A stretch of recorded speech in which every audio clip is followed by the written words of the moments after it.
Qu'elle menace l'automobile.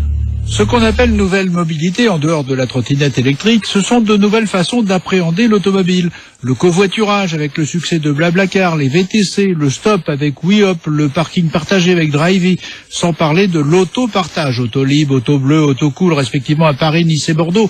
Toutes ces nouvelles façons d'appréhender le déplacement en auto peuvent renforcer l'idée que posséder sa propre auto n'est plus d'actualité. D'autant que la location longue durée ou avec option d'achat se développe, car on privilégie l'usage et donc un budget mensuel à la propriété. Mais attention, n'allons pas trop vite. La voiture comme marqueur social ou comme signe de réussite est encore bien vivante en France, autant sur le marché du neuf que de l'occasion. C'est l'opinion d'un professionnel qui a révolutionné le commerce auto avec ses méthodes 2.0. Guillaume Paoli est le cofondateur d'Aramis Auto.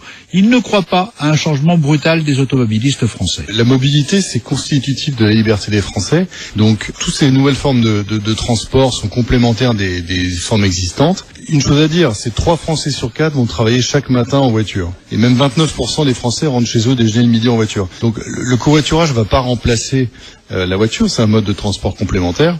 D'ailleurs, le pays où le covoiturage est le plus développé, c'est la France. Et les marchés automobiles n'a pas baissé pour autant. Le marché de l'occasion ne s'est jamais si bien porté.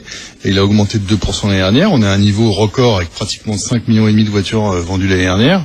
Donc c'est quand même un signe très positif. D'une manière générale, les nouveaux usages, le e-commerce, a rendu les clients plus exigeants, je pense, dans tous les secteurs. Mais c'est vrai que, en termes de voitures d'occasion, nous, ce qu'on essaye de faire, c'est d'être le plus transparent possible sur l'état des voitures. Et s'ils sont pas contents de la voiture qu'on leur propose, et satisfaits ou remboursés, de nous rendre les clés. Donc, on a tout intérêt à leur livrer un produit de qualité. Est-ce que vous pensez que l'usage de la voiture va changer? Alors, l'usage de la voiture évolue. Néanmoins, 3 Français sur 4 qui vont au travail chaque matin en voiture, c'est pas quelque chose qu'on va pouvoir changer du jour au lendemain. Les transports en commun sont des solutions tout à fait pertinentes pour les grandes villes, mais pas forcément pour les zones périurbaines et rurales. Donc les usages vont évoluer, mais assez lentement, je pense. La voiture autonome va perturber ce marché ou va au contraire le booster? Alors la voiture va devenir de plus en plus autonome.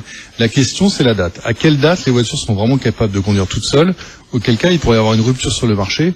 Aujourd'hui, personne n'est capable de donner une date précise, mais c'est probablement pas avant 15 ans qu'on verra des mouvements de fond sur le marché. Guillaume Paoli, le cofondateur et dirigeant d'AramisAuto.com.